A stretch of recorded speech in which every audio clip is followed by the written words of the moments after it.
अस्सलाम वालेकुम। आज हमने जो पढ़ना है आगे टॉपिक है sources and uses of carbohydrates. हमने पहले पढ़ लिया कि कार्बोहाइड्रेट्स क्या होते हैं। आज हम उनके सोर्सेज और उनके यूजेस पढ़ेंगे। कार्बोहाइड्रेट्स तमाम ऑर्गेनिक कंपाउंड्स में से सबसे ज़्यादा अबंडेंट होते हैं जो आपकी बॉडी में प्रेजेंट होते हैं। ठीक है, अब हम देखते हैं कि इनके सोर्सेज वगैरह क्या हैं। मोनोसेक्राइड जो सिंगल यूनिट और सबसे सिंपल कार्बोहाइड्रेट्स होते हैं लाइक ग्लूकोज, फ्रुक्टोज वगैरह, वो आप कहाँ से लेते हैं? वेजिटेबल्स और से ले सकते हैं, सीरियल्स मतलब दालों वगैरह से ले सकते हैं। डाइसेक्राइड्स आप लोग कहाँ से लेंगे? जिसमें 2 यूनिट्स होते हैं लाइक सुक्रोज, ग्लैक्टोज, माल्टोज वगैरह जो आपने पीछे पढ़ी, वो आप लोग कैसे लेंगे? सुक्रोज आप शुगर कैन से ले सकते हैं जो आपकी कॉमन चीनी होती है। माल्टोज आप सीरियल से ले सकते हैं, ठीक है, दालों वगैरह से। लैक्टोज आप लोग ले सकते हैं डेयरी प्रोडक्ट से। ये मिल्क से रिलेटेड जो है ना एक किस्म का कार्बोहाइड्रेट है आपका। फिर आप लोग जो है स्टार्च ले लेते हैं, सेल्यूलोज ले लेते हैं। सेल्यूलोज आपका पॉलीसेक्राइड्स में आ जाता है जिसमें बहुत ज़्यादा यूनिट्स होते हैं, कम्प्लेक्स स्ट्रक्चर। ये आप प्लांट से लेते हैं, ये प्लांट्स बॉडी में होता है। फिर आपके पास स्टार्च आ जाता है, ये भी आपका पॉलीसेक्राइड है। ये आप बार्ले, राइस वगैरह जो वगैरह होते हैं इससे आप लोग लेते हैं। स्टार्च एंड जो है ये आपके बॉडी में इसके फूड के थ्रू जाता है। ठीक है, अब इनके यूजेस देखने हैं। यूजेस में आप लोग अगर देखें तो सबसे पहले ये किसके लिए यूज़ होता है? Storage of energy and food. आप अगर कार्बोहाइड्रेट खाते हैं तो आप उसके थ्रू एनर्जी भी लेते हैं, और अगर कोई कार्बोहाइड्रेट बच जाता है तो वो आपकी बॉडी में स्टोर रहता है as a source of food. जब आपकी बॉडी को एनर्जी चाहिए होती है वो उसको यूटिलाइज़ कर सकता है। ठीक है, सेकेंडली कार्बोहाइड्रेट्स क्या करते हैं? स्ट्रक्चरल रोल प्ले करते हैं। आपके जो है ना बॉडी के डिफरेंट पार्ट्स बनाते हैं, आपके सेल के अंदर पार्ट्स बनाते हैं, सेल वॉल में प्रेजेंट होते हैं, प्लाज्मा मेम्ब्रेन में प्रेजेंट होते हैं, इस तरह बाकी जगहों पे भी ये प्रेजेंट होते हैं। तो स्ट्रक्चर बनाने में भी इनका रोल है। देन सेल्यूलोज की एग्जांपल ले लें तो सेल्यूलोज डाइजेशन के लिए यूज़ होता है। सेल्यूलोज क्या होता है? आपकी बॉडी इसको डाइजेस्ट नहीं कर सकती। अगर आप अपनी खुराक में ये लेते हैं तो ये क्या होता है? डायरेक्टली आपकी बॉडी से एक्सपेल आउट हो जाता है, और ये आपके क्या करते हैं? जो कॉन्स्टिपेशन होता है उसको ख़त्म करने के लिए यूज़ होता है। आपकी प्रॉपर डाइजेशन के लिए जो है ये बहुत ज़्यादा ज़रूरी होता है। देन आपके पास ग्लूकोज है। ग्लूकोज आपकी बॉडी में, अगर आपके पास एनिमल बॉडी लाइक ह्यूमंस और एनिमल, तो अगर आप ग्लूकोज लेंगे वो आपकी बॉडी में ग्लाइकोजन की फॉर्म में स्टोर हो जाएगा और वहीं पे रहेगा एज अ फूड सोर्स। ठीक है, लेकिन प्लांट्स में ग्लूकोज जो है वो स्टार्च की फॉर्म में जाके स्टोर होता है। जस्ट ये डिफरेंस है, एनिमल्स में ग्लाइकोजन एंड प्लांट्स में स्टार्च। देन स्टार्च की अगर बात करें तो स्टार्च आपके पास रेक्टिफाइड स्पिरिट बनाने के लिए यूज़ होता है। रेक्टिफाइड स्पिरिट आपका जो कॉमन स्पिरिट होता है जिसमें आपके पास एथेनॉल होती है और वाटर होते हैं, और ये आपके जो है वो बैक्टीरिया वगैरह किल करने के लिए और क्लींजिंग के लिए यूज़ होता है। ठीक है, प्रोड्यूस किससे होता है? फर्मेंटेशन से। फर्मेंटेशन का आपको पता है, ये आप माइक्रो ऑर्गेनिजम्स को, बैक्टीरिया वगैरह को यूज़ करके करते हैं। ठीक है, इसके अलावा स्टार्च जो है डेक्स्ट्रिन कंपाउंड बनाने के लिए यूज़ होता है। ये क्या होता है? एडहेसिव होता है। एडहेसिव मींस चिपकने की ये चीज़ होती है। किसके लिए यूज़ होती है? स्टैम्प्स वगैरह में भी, वो भी आपको पता है, वो अपनी जगह पे चिपक जाती हैं।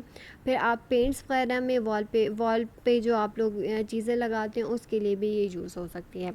देन आपके पास आ जाता है cellulose. Cellulose is a food source for cows, termites वगैरह। ये जो पौधे वगैरह खाते हैं काउ वगैरह, या इनके अंदर क्या होता है? ये सेल्यूलोज होता है। ये टर्माइट्स जो दरख्तों वगैरह को, लकड़ी को लगी होती है, तो क्या होता है उसमें ये जो है उसमें से ये सेल्यूलोज रहती हैं। सेल्यूलोज प्लांट्स में बहुत होता है, स्पेशली वुड में।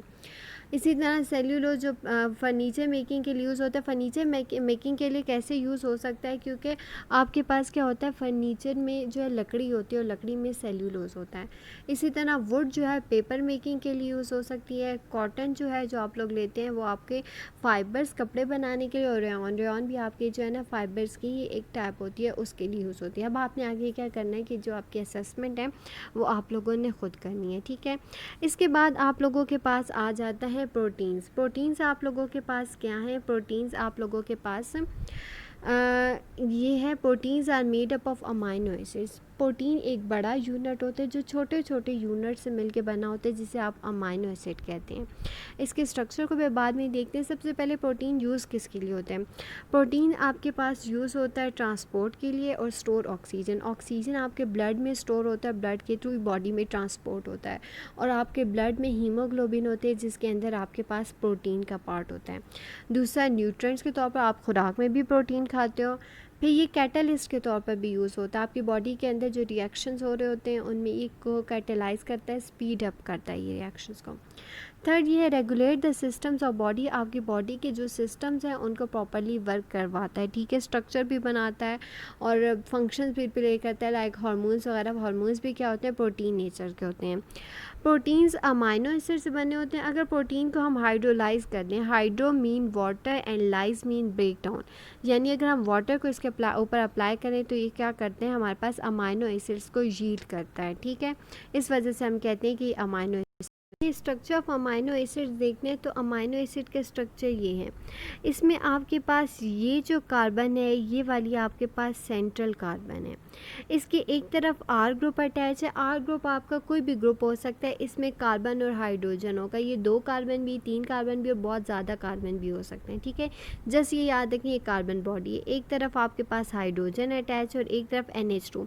ये NH2 आपका अमाइनो ग्रुप है, ठीक है, ये अमाइनो ग्रुप है। दूसरी तरफ आपके पास ये वाला ग्रुप अटैच है, ये एसिडिक ग्रुप है, ठीक है। तो अमाइनो एसिड की सेंट्रल कार्बन के साथ ये 4 डिफरेंट ग्रुप्स अटैच होते हैं, ठीक है। अमाइनो एसिड जो है 20 डिफरेंट टाइप्स के होते हैं और उनको 2 पार्ट्स में क्लासीफाई किया जाता है। नॉन एसेंशियल मीन्स ये आपकी बॉडी के अंदर प्रेजेंट होते हैं, काम करते हैं, इससे आपको इनको डाइट में लेने की ज़रूरत नहीं होती, आपके लिए एसेंशियल नहीं होते हैं। दूसरे आपके पास एसेंशियल हैं, ये 10 होते हैं, ये आपकी बॉडी के अंदर प्रेजेंट नहीं होते और बॉडी की फंक्शनिंग के लिए आपको ज़रूरत होती है, आप अपनी डाइट से लेते हैं, इसलिए आप ये कहते हैं कि आपके एसेंशियल अमाइनो एसिड्स हैं, ठीक।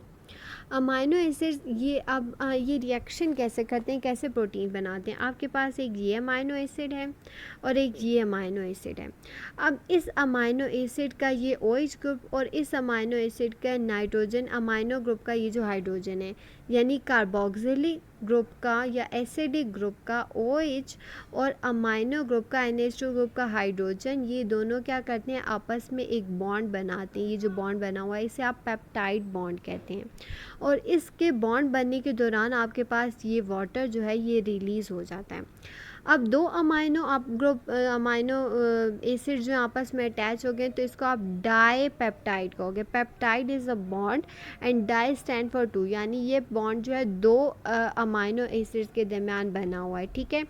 लेकिन इसके पास ये कैपेसिटी है कि फर्दर अमाइनो एसिड्स भी आके इसके साथ अटैच हो सकते हैं, क्योंकि अगर आप देखें इस साइड पे इसके पास एसिडिक ग्रुप है जो OH लूज़ करके फर्दर अमाइनो एसिड के साथ अटैच हो सकता है, सिर्फ इसके पास हाइड्रोजन है अमाइनो ग्रुप का, ठीक है। इस वजह से ये फर्दर जो अमाइनो एसिड्स के साथ अटैच भी हो सकता है और अटैच होते भी हैं। डाई से ट्राईपेप्टाइड बनते हैं जिसमें 3 अमाइनो एसिड्स होते हैं, फिर टेट्रापेप्टाइड जिसमें 4 होते हैं। ये सब बहुत ज़्यादा अमाइनो एसिड जो मिलके आपके पास बहुत बड़े बड़े प्रोटीन्स भी बना सकते हैं, ठीक है। आगे इनके सोर्सेज और यूजेस क्या हैं। सोर्सेज आपके पास मीट, पल्सेस, फिश वगैरह, इन सब में आपके पास प्रोटीन होता है।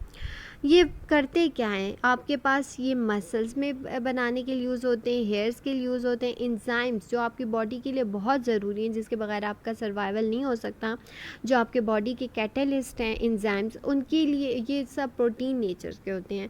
फिर प्रोटोप्लाज्म आपका क्या होता है कि जो सेल के अंदर पूरा मटीरियल होता है जिसमें साइटोप्लाज्म भी आता है और आपकी ऑर्गेनेलीज भी आती हैं, वो सारा आपका प्रोटोप्लाज्म होता है। दूसरा कंपोनेंट ऑफ सेल्स बनाने के लिए भी ये यूज़ होता है, ठीक है। फिज़िकल एंड मेंटल ग्रोथ के लिए भी बहुत ज़रूरी होता है, आपकी दोनों ग्रोथ के लिए। देन आपके पास है जिलेटिन, आपकी बोन्स के अंदर ना को जब हीट अप किया जाता है तो उससे एक जेली लाइक मटेरियल निकलता है जिसे जिलेटिन कहते हैं, वो बेकरी प्रोडक्ट्स के लिए यूज़ हो सकता है, ठीक है। फिर आपके पास प्रोटीन्स आपकी बॉडी में जो है एंजाइम्स के तौर पर एक्ट करते हैं, most important function of it. And then protein आपके पास एंटीबॉडीज़ भी होते हैं। Anti mean against and body mean कोई भी फॉरेन बॉडी, आपकी बॉडी में कोई भी फॉरेन एजेंट जाता है, बैक्टीरिया, पैथोजन वगैरह, तो ये एंटीबॉडीज़ उसके ऊपर अटैक करती हैं और उसको किल कर देती हैं, इनका ये फंक्शन भी होता है, ठीक है। तो ये आपके सोर्सेज और इम्पॉर्टेंस है प्रोटीन्स की।